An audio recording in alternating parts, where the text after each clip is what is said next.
Welcome to an installment in a series of videos designed to help our officials, regional website, and communications volunteers get the most effective use out of the Hockey Alberta officials website platform. I'm Brad Lyon, Senior Manager of Communications at Hockey Alberta, and I'm pleased to provide this information to you for use in interacting with the officials in your region. You can reach me at blyon, B-L-Y-O-N, at hockeyalberta.ca if you have questions, or if there are parts of this platform you would like to get set up and implemented for use with your officials.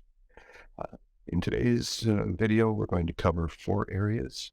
The first is, as a Hockey Alberta volunteer, how do I log into the website CMS to be able to use it? And then we're going to focus on 3 areas of the platform that may be of interest to you in getting set up and put in place, but that can be a little confusing and complicated to get set up. So if you're interested in using these, I'd ask you to reach out to me so that myself or a member of the marketing and communications department can get things set up properly, get them in place, and then show you how to use them and update and maintain them going forward. So first off, how do I find the Hockey Alberta officials website? There's 2 ways you can do that. You can either type in the website address, which is officials.hockeyalberta.ca, or if you're on the Hockey Alberta website, hockeyalberta.ca, you can just click on the officials tab and it will take you directly to the officials platform. Now, when you go to the officials website, as you can see, you've landed on the main landing page, which is what we call the blog or the news feed or the news ticker. And that's where we're going to start in this video session as one of the 3 platform areas that you can have access to, or that you can utilize to share information with your officials. Now, before you do that, though, you need to be logged into the website CMS, and to do that,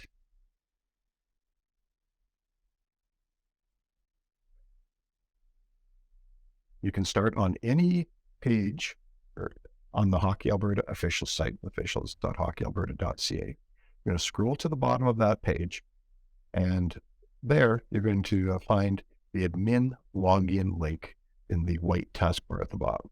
You click on that link, it will take you to the login page, and that's where you'll enter your login credentials. Login credentials have been created for each of the 6 officials regions, as well as for some individual members of the Provincial Officials Committee. If you need your login credentials, or if you need credentials created, again, please contact me. We'll get those set up and provided to you. We'd ask that you keep your login credentials to yourself. There is important information stored in the website CMS, so data security, data integrity is very important, and we rely on you to maintain some discretion in how you use your login credentials. So you get to this page, you'll enter your login credentials, and once you click login, you'll be taken to the CMS. When you log in, you won't see quite as many items in the left-hand menu bar as you can see here in mine. What you'll see as a Hockey Alberta volunteer are pages, newsletter, blog, and dynamic forms.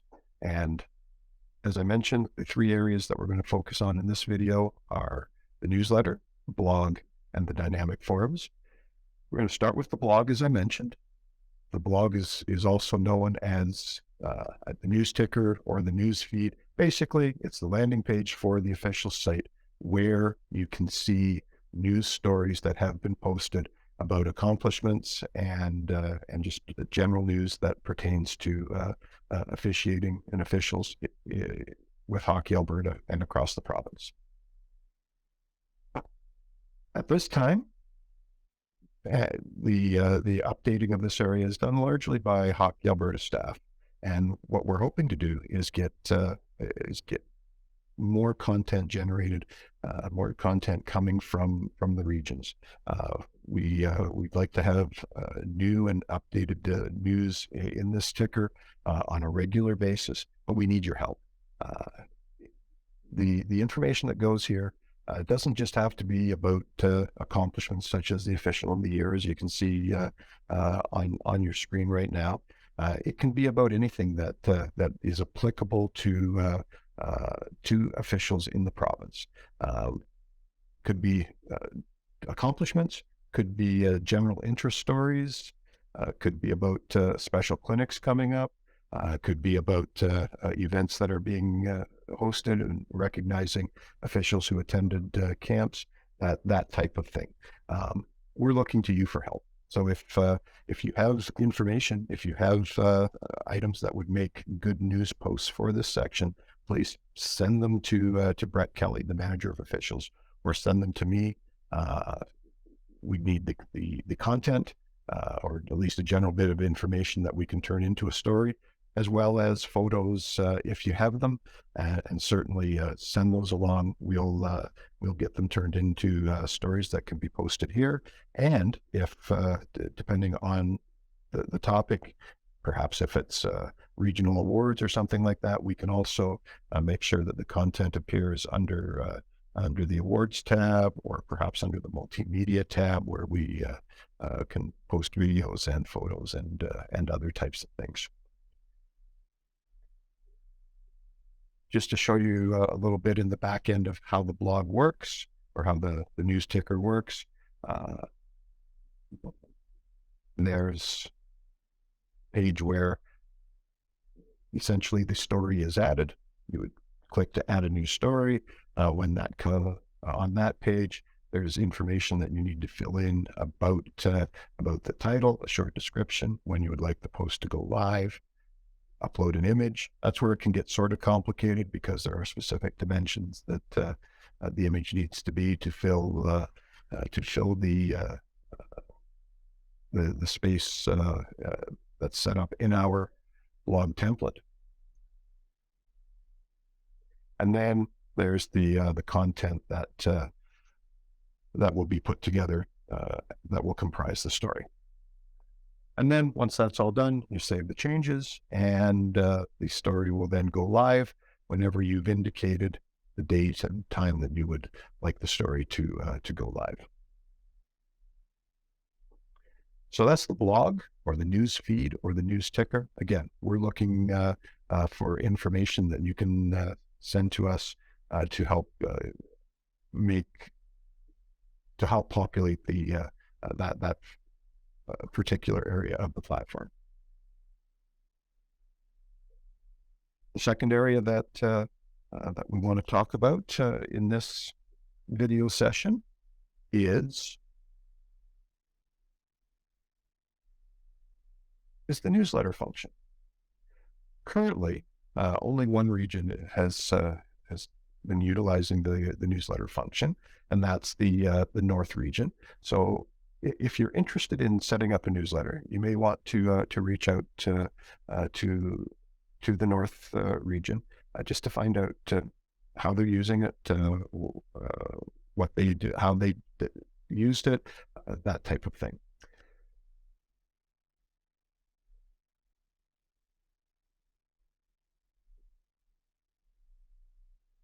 So how a newsletter works, again, we've got a few different areas. So within the CMS, when you click on newsletters, what you can see here is a list of the newsletters that have been created, in this case, in the 22-23 season by North Region.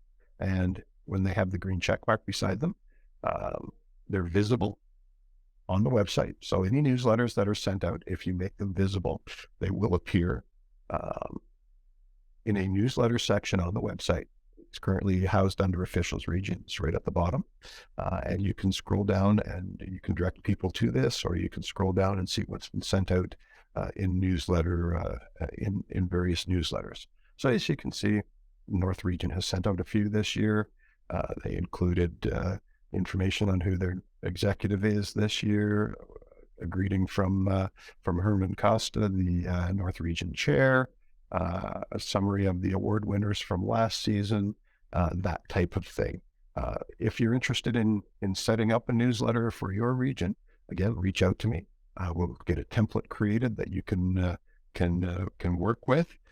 Can show you, give you a general idea of what that template can look like. Just click into one of the newsletters sent out by North Region this year. And basically, what we'll do is we'll help you by getting a template set up that you can then drop your content into. The other part of the newsletter platform is importing a subscriber list so that you can send, once you've created your newsletter, you can send it directly from this platform. And the way that works is you go into subscriber list, you actually create a list. So in this case, you can see we've got North Region has been using the newsletter platform for a few years. For 22-23, you can see that they actually have two lists that they're using. They've got a full list, and then they've got a list that is dedicated to the female members of the region. Once you've created your list, you then go to the subscribers tab, and you can upload using a CSV file your list of subscribers. You pick your list. You then import the list over here. I won't go through the entire process. Again, if you're interested in creating a newsletter, using the newsletter function, please reach out to me. We'll help you get the template set up, help you get your list of subscribers imported, and give you a demo on sort of how everything works and how you can utilize the platform. And then the third area that we want to talk about today is the form builder, or the dynamic forms part of the platform. And many of you have probably been exposed to some of the forms that have been created. What we've done within the officials CMS is created a number of forms that pertain specifically to the officials world. So these forms can either be more provincially focused. So for example, the Match on Official form, we have a Match on Official North, and we have a Match on Official South form. We also have a development application form, and we have, at the regional level, we have official supervision forms that we've created for each of the 6 regions. The nice thing about the forms platform is that you can, when you create a form, you can identify who you'd like to receive it simply by typing the email into this field. And then you can also identify who should have access to be able to review the forms, see the content that has been submitted, and export them if you'd like into an Excel or a CSV file. Again, the forms platform has proven to be a very useful one. For example, just taking a look at some of the forms that have come in, and you can sort by, you can either see all the forms that have come in, or you can sort by form. So, for example, if we go to the Match on Official panel, you can see that. You can see the list of forms. If you want to, you can export them into one report,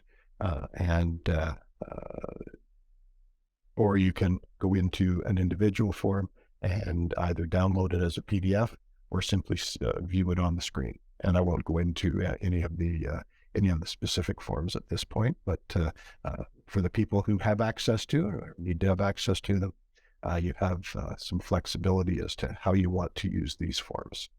And on the front end, you can see that there are various ways that you can set the form up. You can have drop downs. You can have simply text fillable fields. You can have again different types of drop downs. You can have fields, you can have lines, and if you wish to have this, have your form forwarded, for example, to yourself or to someone else, You can do that by entering that information here, and it will go to those email addresses as well as any emails that you have identified, for example, in the field for notification when you set up the form. So again, the form builder field can be extremely useful. As I said, we've used it for provincial level forms. We've used it at the regional for some regional level forms. If there are forms that you would be of use to you to have created for your region, or if there's some additional provincial level forms that would be useful, please reach out to me. We'll get them set up, make sure they're going to the right people, do some testing to make sure that everything is working, and get that in place for you.